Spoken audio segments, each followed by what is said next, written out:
Lorsqu'Arnaud Montebourg a élargi en mai dernier le champ des activités stratégiques sur lesquelles le gouvernement avait un droit de regard à l'occasion d'un investissement étranger, nombre de commentateurs se sont inquiétés de l'effet répulsif de la mesure. La défense de l'intérêt national ne pouvait que desservir sa propre cause. Pourtant, les enjeux entourant le contrôle d'un grand groupe stratégique appartiennent bien à cette zone grise de l'économie où l'intervention de l'État reste conforme à la doxa libérale.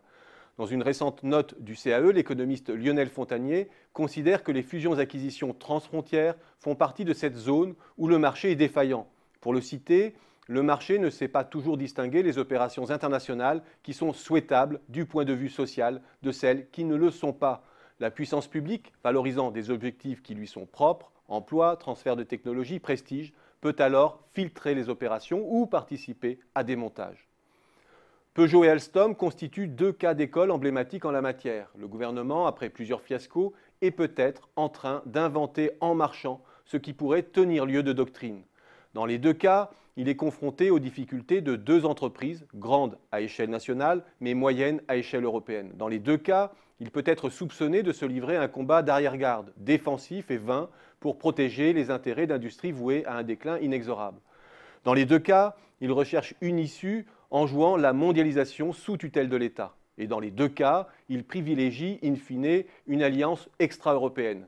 Et si l'intérêt national a été décliné de la sorte, ce n'est pas forcément pour de mauvaises raisons.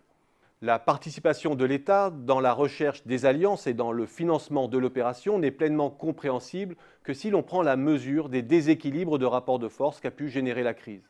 En sortie de crise, les entreprises en position de force cherchent à accroître leur pouvoir de marché et à faire main basse sur les portefeuilles de brevets de leurs concurrents. Pour les entreprises affaiblies, le risque est maximal car c'est à leurs dépens que s'opère le mouvement de concentration. Dans ce contexte, l'appui financier de l'État et la recherche de garanties fait sens pour que nos savoir-faire restent ancrés sur le territoire national.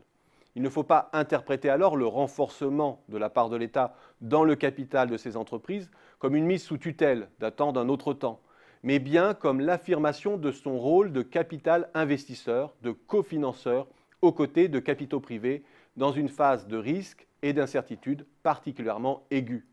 Et par son intervention, il contribue justement à réduire le risque. Cette mission de l'État doit renforcer nos capacités de négociation pour assurer le développement de la valeur ajoutée produite sur les territoires et le rapatriement des bénéfices. Pourquoi l'État parraine-t-il ensuite des alliances extra-européennes, avec un équipementier chinois dans le cas de Peugeot, avec un énergéticien américain dans le cas d'Alstom?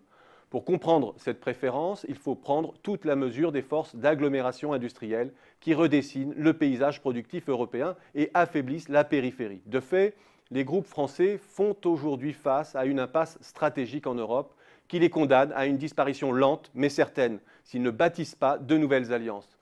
Ce n'est qu'en se tournant délibérément vers l'échiquier mondial que le tissu productif français peut s'extraire du piège.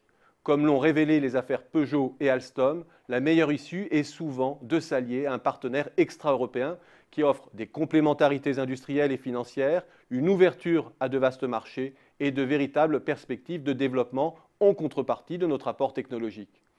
En définitive, derrière l'archaïsme de façade que les commentateurs sont si prompts à dénoncer, il y a bien une véritable nécessité.